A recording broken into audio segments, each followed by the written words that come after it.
మొన్న రాత్రి నుండి కురుస్తున్న వర్షాలకు మెదక్ జిల్లా అతలాకుతలమైంది. చాలా చోట్ల మొత్తం ప్రతి మెదక్ జిల్లా వ్యాప్తంగా భారీ వర్షం నమోదు కావడంతో ప్రతి ఊర్లో వాగులు వంకలు పొర్లుతున్న పరిస్థితి ఉంది.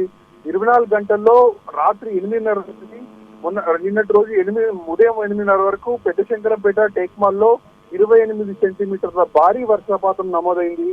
రామాయంపేటలో 17.9 సెంటీమీటర్ల వర్షపాతం నమోదైన పరిస్థితి ఉంది. మొత్తం మీద మెదక్, నర్సాపూర్, పెద్ద శంకరంపేట, రామాయంపేటలో మొత్తం కాలనీలు కూడా నీటి మునిగిన పరిస్థితి ఉంది. చాలా గ్రామాలు కూడా జలదిగ్బంధంలో ఉన్నాయి. అన్ని రోడ్లు కూడా వాగుల్లా మారిన పరిస్థితి ఉంది. ఇళ్లలోకి వర్షం తీసుకెళ్ళింది. చాలా చోట్ల రామాయంపేటలో, అదే పెద్ద శంకరంపేట, నర్సాపూర్ ప్రాంతాల్లో సురక్షిత ప్రాంతాలకి అన్ని వసతులను తరలించారు.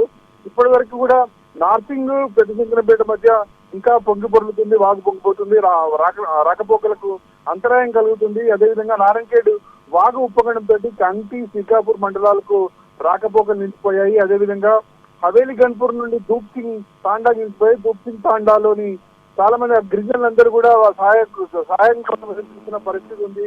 రాష్ట్రేట్ తాండా పరిధిలోని కాపరాయపల్లికి రాకపోకలు నిలిచిపోయి, అదేవిధంగా మెదక్ మండలం రేలమడు గ్రామంలో భారీ వృక్షం రోడ్డుపైనతో విద్యుత్ వైర్లకు తీవ్ర అంతరాయం కలిగింది. చాలా వరకు రాయకోట్ మండలం, అదేవిధంగా యూసుఫ్పూర్ లో కూడా పిట్టవాగు పొంగిపొర్లతో ప్రధాన రహదారిపై భారీ వరద నీరు నిలిచింది. రాకపోకలు నిలిచిపోయాయి. నిన్నంతా కూడా నార్సింగ్ వద్ద జాతీయ రహదారి 44 వరద ముంచెత్తింది. ఇప్పుడు ప్రవాహం ఉధృతి తగ్గడంతో రాకపోకలు యథావిధంగా మారాయి. ఇప్పటికీ కూడా హవేలి గన్పూర్, పాపన్నపేట మండలాలకు వరద కొంచెం తగ్గడంతో పెనుముప్పు తక్కువని చెప్పచ్చు. మెదక్, కామారెడ్డి జిల్లా సరిహద్దుల్లో పోచారం ప్రాజెక్టు కూడా నిన్న చాలా ప్రమాదకర స్థానాల్లో నీటి మట్టాలు చేరుతుండటంతో ఇబ్బంది కలిగింది.